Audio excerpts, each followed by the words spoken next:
Welcome everyone to episode 5 of Talkin Talent. We had a little bit of a longer hiatus than I would have liked, but we're back today, and I have two friends with me, Samantha Rosenberg, the Director of Human Resources with the American Association for Clinical Chemistry, and Alli, Gregory, who is an employee health benefits consultant with Marsh McLennan Agency. Samantha and Alli bring different perspectives to the benefits world, and we're excited to talk with them today. Listen for a few important takeaways and information to help you be more prepared for benefits discussions in the future. Hope you enjoy the episode, and don't forget to subscribe.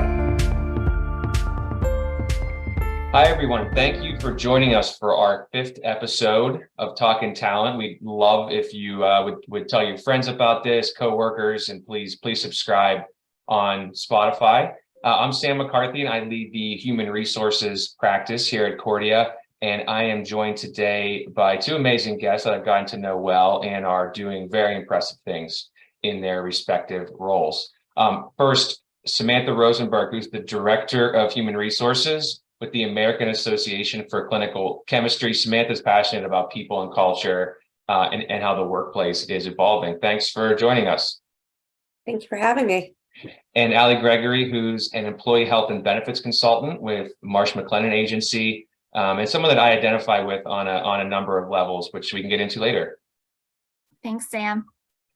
Awesome, guys. Well, thank you for being here. I know everyone's got busy schedules, and really appreciate your time. So today we're going to talk about benefits. It can be a broad topic that can mean a lot of different things. So we'll cover a couple of questions, and hopefully you'll have some takeaways to help you internally in your organization. So let's get to it. As people know who listen to the show, as always, we start off with talking about what was your first job ever, and is there any correlation to that, to what you're doing right now? So Alli, I'm going to put you on the spot, and you're going to lead us off. What was your first job? Yeah, so my first job was working in a bakery. And so I had a few different roles in that bakery. One role, which I still have skills with today, is decorating cakes. So I can, decorate or write, happy birthday and a name on a cake, and it still looks pretty good. But, if you did the donuts, you had to be in at 4 a.m. And if you were working the counter and, helping to give customer service, you were in around 6. So I say that all correlates with my current schedule because I'm an early morning person. But I guess as far as how that relates to my role now, I think it's sort of, customer centric, just trying to make sure that we deliver and that we're timely and we provide really efficient and high quality customer service. That's great. Wow. That, I would imagine you have to get up pretty early to when you say early, how early were you in there for work? Yeah, usually. So if you were doing the donuts, it was 4. And then if you did the morning shift, it was 6. But did you have to work up into getting up that early? Did you absolutely hate that, or was it pretty easy? When you're 14, right, and you're riding your bike to work at 3:30, it's not easy. No, but it was you kind of get a routine going. And I did that for a number of years. I think into my 20s, I would still help sometimes with certain things. Samantha, how about you? My first job in high school was working at an ice cream shop. So that does not seem to have a whole lot of correlation of my job right now, but there is, because again, there's a lot of customer service. It's dealing with different personalities and understanding what people's needs are and wants, and how do you accomplish that.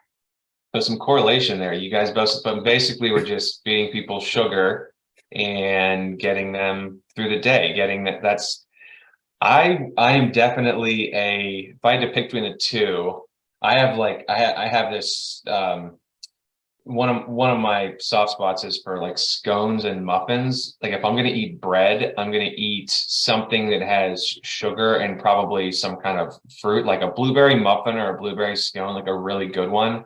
Is one of my favorite things in the world. Ice cream is good, but I do not crave ice cream like most people. Yeah, we have ice cream in our house almost every night. Oh, I was gonna ask that. I was like, do you still eat it? I do not eat donuts. I topped out on the amount of donuts anyone should consume in a lifetime. It's easy when you're younger because your metabolism is such that you can kind of just eat donuts and you just wake up every day and you just, the sugar doesn't really affect you. So, Are you calling us old, Sam? no, I'm not. I think once you just even get into like your 30s, like every year you feel it a little bit more. But my first job was in a supermarket, basically. Again, some correlation, supermarket early, like worked from 6 to 10 a.m. and I was just doing all the odd jobs that nobody really wanted to do. So I'm 100% a morning person. So maybe not as much as Alli. I know Alli gets up really early, but I think compared to most people. Well, good answers. Thank you for sharing that. So let's get into the core of what we want to talk about. There's been obviously it goes without saying the last now almost 2.5 years, maybe more than 2.5 years, since COVID-19 has been a part of our lives. There have been changes in how both organizations and just the market has handled employee benefits. Would love to hear from both of you about what your thoughts are on that. What's changed, what hasn't. Alli, why don't you start us off? What are you seeing just from a general kind of what the market itself is showing? Sure. So, someone recently shared this example of a snow globe, and that sort of with the pandemic, it's like we took this snow globe and we shook it up and we're still seeing the snow inside sort of fall. We're not quite there yet. So we're still in this period of change and uncertainty. And I think that sort of wraps around with what we're seeing sort of this renewal cycle. There was a lot of deferred care coming out of COVID. So folks now are heading back to the doctor, which is a good thing, in the long term and longevity and wellness of our lives. And we want to see that. But with that, we're seeing higher claims, which is increasing costs. So as this sort of snow will settle, I think we'll see kind of what the path forward looks like, especially on a cost containment side, because we also have these inflationary pressures pushing, which is going to kind of even change more as we look into 2024. So those things aside, I think change management has been huge sort of on HR departments, and how they sort of have had to quickly evolve and continue to evolve in just the change that COVID has brought. I believe it's like 75% of the workforce wanted to remain remote, either fully or in some capacity in a hybrid sort of style after COVID. And I think that HR has had a huge role in sort of navigating what that change looks like, building culture, building wellness, and really checking in on their workforce and their employees and colleagues.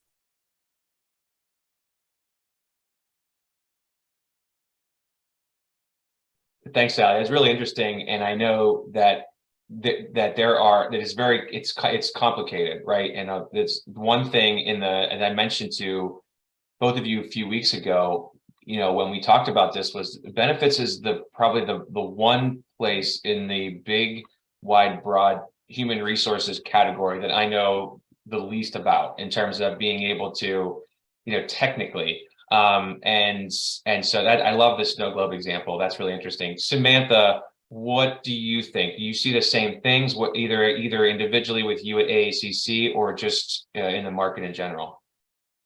A couple of things. When looking at health benefits, the one that people seem to care more about, or at least discuss more now, is mental health. Mental health has come to the forefront. We're starting to see more articles about it in the paper and on the news. People are starting to recognize the need for mental health. In fact, I think it was the Washington Post just yesterday or a few days ago put out information about how there are long wait lists for therapy. And what can you do as an alternative if you can't get an appointment now?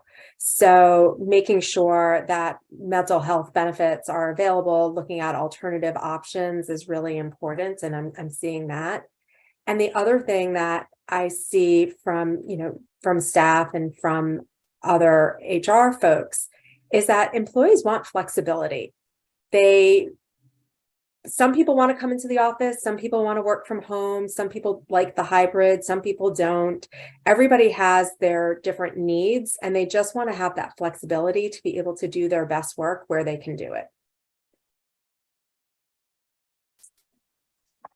Yeah, and I think the flexibility is kind of the name of the game in general as it relates to everything in the human resources world right now.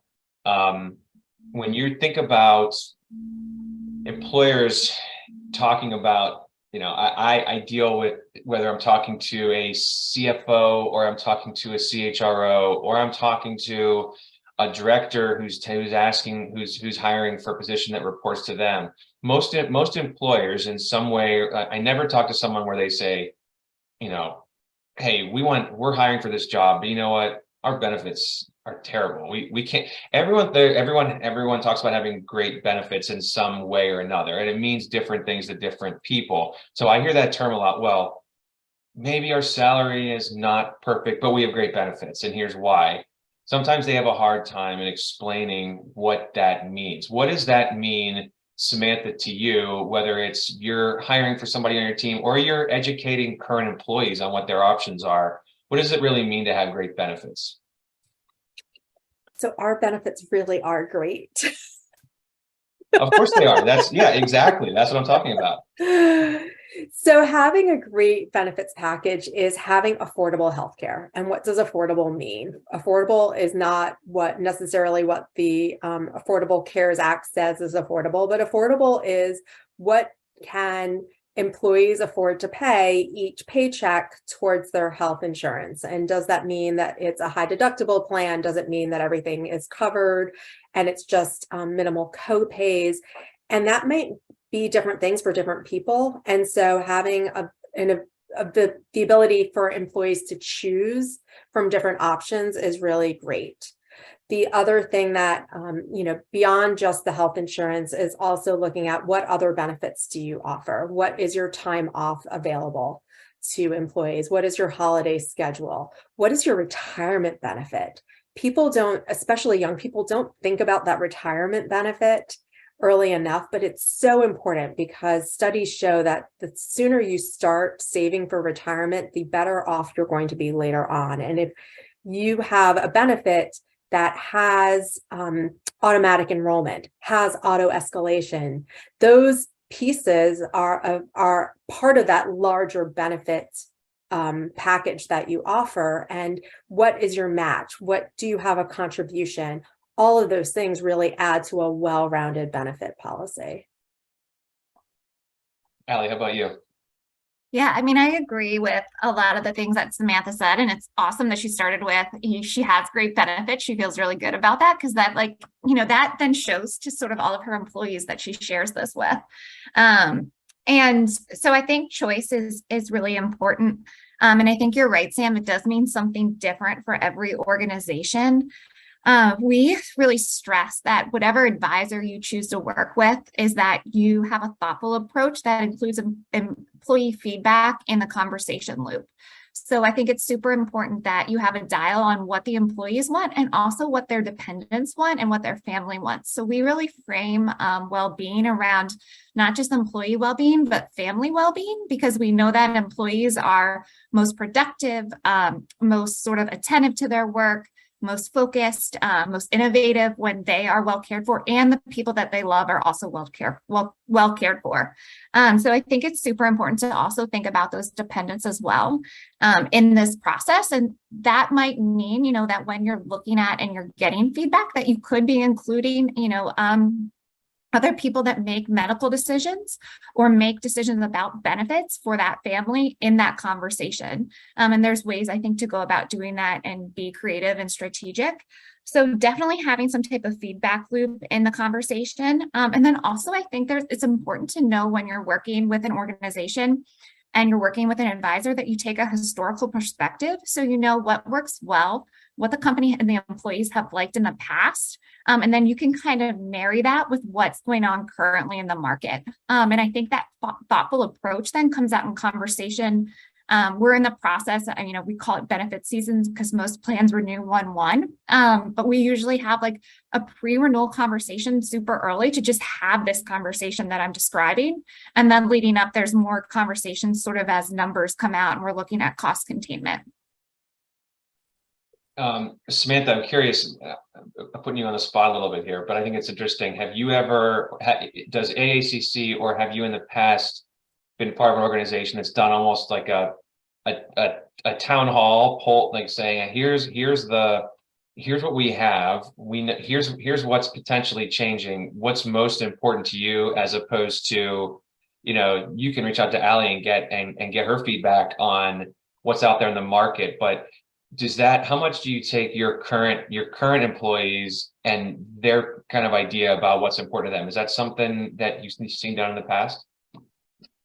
I have been at organizations where we'll put out a benefits survey to get a sense of where we are and what people want. In every employee survey we have ever done at AACC, benefits always rank super high. Yeah. Yeah. So we know that what we're offering is good. It's the one thing people always share with me, that they really appreciate our benefits. Yeah. And sorry. I think go ahead, something that I think, Samantha, just like in thoughts that came up with that comment, is that that because you're getting feedback from your employees all the time. And sometimes those informal conversations are so much more meaningful than surveys. Not that surveys aren't valuable, but I think that having the opportunity to just have that conversation about what's working well, if that's something that is also super important. Yeah, and Samantha, I'm curious too, when you have if you have a new hire, what are the biggest things that they're asking about? If you're talking with them in the interview process or you offer them a role, what kinds of questions are they asking about most? Are there things that are surprising you that they want more information on, like things in the past that they might have just, hey, here's the thing, we signed the offer, here's what our benefits are. Are there things you're seeing more for new people coming into the organization? People want to know about flexibility and hybrid. Yeah. Yeah. I think a lot of people, as you guys both mentioned, like that's not something that everyone, when the past was considered a benefit. It was like, hey, we're in the office 5 days a week. Why would we ever consider maybe every once a month on a Friday you can work from home? And that looks totally different now. In the past, people probably, I don't know, I wouldn't have even thought about asking about that. I would just assume that every single day I'm going to be in the office or, away from home in some capacity. I will say we have a high deductible plan attached with an HSA, which we do have a contribution into. And so that's the benefit I get the most questions about, because for many people who haven't had an HSA before, there's an education period and it's explaining to them, how does this work and why does this make sense? And why would I even choose this versus another option? So we do a lot of education, not only at open enrollment, but then I try to do some more education around the HSA throughout the year. Yeah, I think that the education and communication piece, and this is something that we're seeing a lot be a focus for companies, especially companies that are growing, or like a hyper growth company that's growing really quickly. So they're hiring quickly. And also they have a multi-generational workforce. So they're looking at different ways that they can communicate across, different preferences and different styles. But I think the education piece for any advisor that anyone sort of looks to work with or is just one of those things that you want to consider when you're considering an advisor. So what will the relationship look like outside of renewal cycle? So yes, you hear from your advisor, or your consultant a lot during that renewal timeline, but what is happening, those other 7 months of the year that maybe isn't falling in this renewal cycle that we kind of have been talking about. And what is the term, the term inclusive benefits? That's something I've heard recently, I think you both talked about in prior conversations. What does it mean? What does it mean to have inclusive benefits? So I think flexibility and choice are extremely important. So an HSA may be attractive to a younger demographic because they might not have as many claims that they're looking at per year. And so they want to use sort of this HSA as a savings vehicle.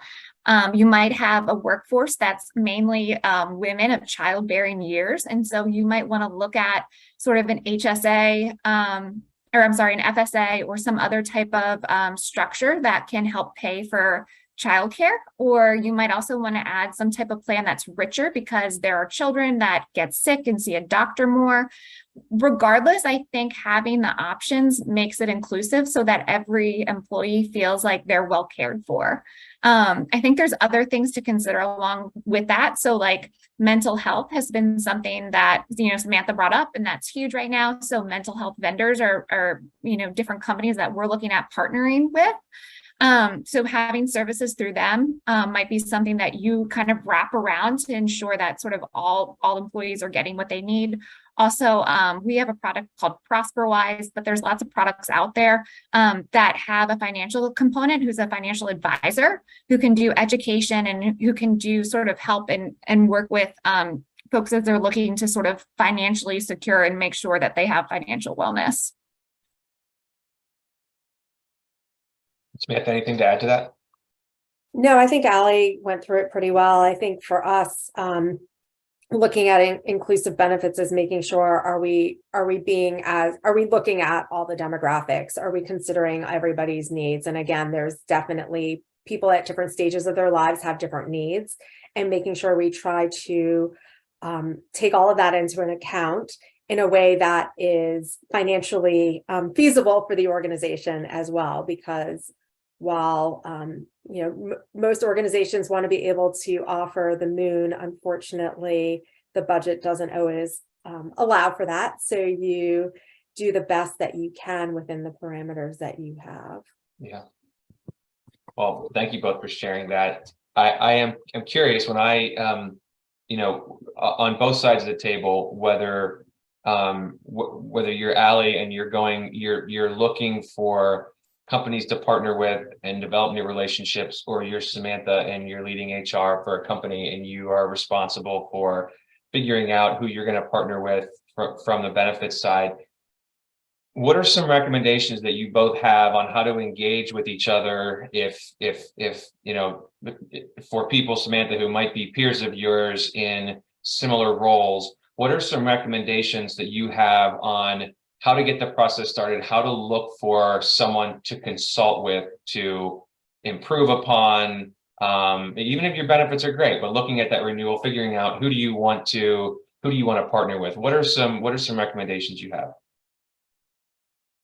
Obviously, you get recommendations from your peers who obviously have lots of contacts around the area. But the biggest thing for me is making sure that I have a partner in that relationship. They're going to be responsive. They're going to answer questions. They're going to not only solve problems for me, but also solve problems for my staff. So when a staff member has an issue with billing or some sort of issue around care that they received and can't get answers, having that partner to be able to make help them through that process of getting answers is really important to me. Also, having somebody who understands the market and can give me really good advice and say, this is what I'm seeing, this is what I'm hearing, these are other things you may want to consider as well. So I might have ideas, but they might have even better ideas that I hadn't thought of. Yeah. Alli, how about you?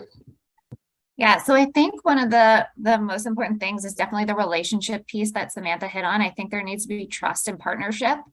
I think the other thing is looking for an advisor who can help sort of provide data on your current plan to allow you to continue to attract and retain talent. And through that, I would recommend a partner who has the ability to benchmark your plan annually, at least.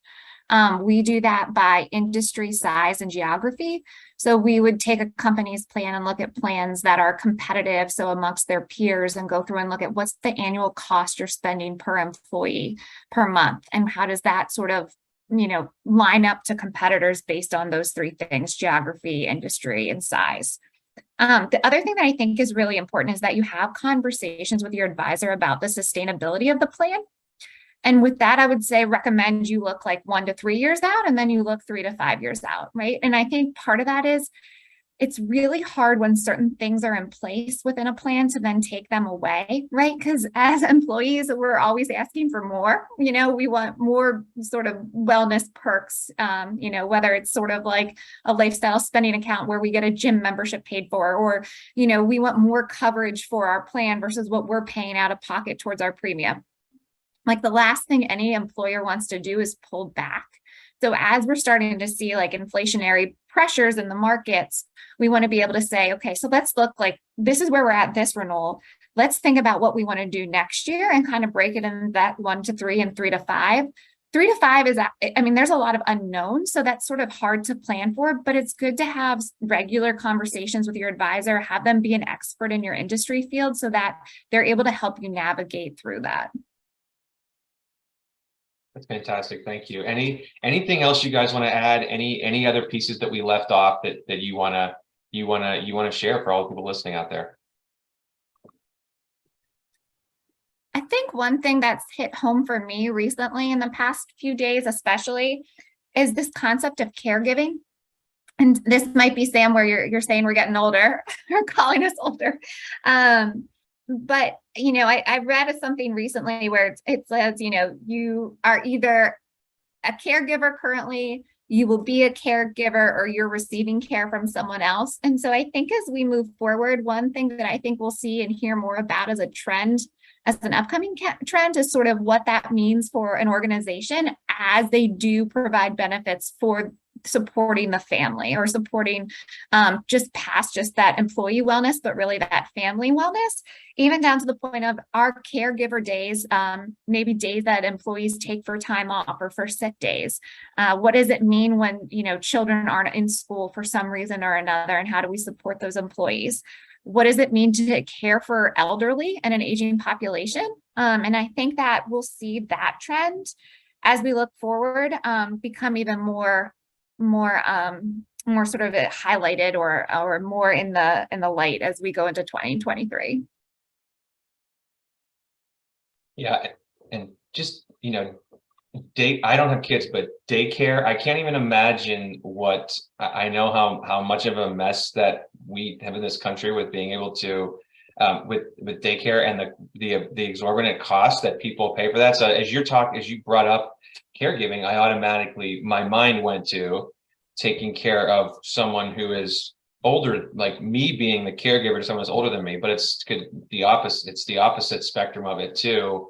And I don't know if companies are reimbursing or subsidizing for, I'm sure this is something that big companies are, they're subsidizing for daycare, and I know how much it costs to do that if you're paying out of pocket. It's like two total opposite ends of the spectrum, but both equally important. We're the sandwich generation. Yeah, that's true. What is it? Is every generation at some point the sandwich generation, or is that really what they call us? No, I think it's at every point somebody's the sandwich generation, where you're taking care of both your parents and your children. Yeah. And so I do wonder, though, to Alli's point about elder care, though, where the importance around savings and how people save for, we save for retirement and save for healthcare expenses and all those unknowns as we get older, is if our generation looking and seeing our parents and grandparents have those expenses and those needs, how does that change the benefits we look at now or the benefits that we look at in the future towards that eventual retirement and needs for those benefits as well? Yeah, and based by industry, we're seeing, our clients have different requests. One of them is being vendors that do specific things, such as, helping to find elderly care. And I think it really varies by industry, specifically around, do the employees need to be in person or can they be remote? And is there a hybrid sort of component to everything that, the workflow, or is it something where you absolutely have to be there, on site to be working? And I think those differences really depend by industry. And that's why Benchmarking plans, whether it be the medical and dental, or it might be more specific to looking at parental leave or other types of benchmarking that can be done by an advisor, I think are super important. Well, thank you both for all of the knowledge here. I know we could probably talk about this for much longer, but we're going to leave it there for today. Really appreciate both of your times, and we'll be looking forward to we can maybe do this again next year and see and see what's changed. Thanks, Sam. Thank you. All right, talk to you guys later. Have a good rest of the day.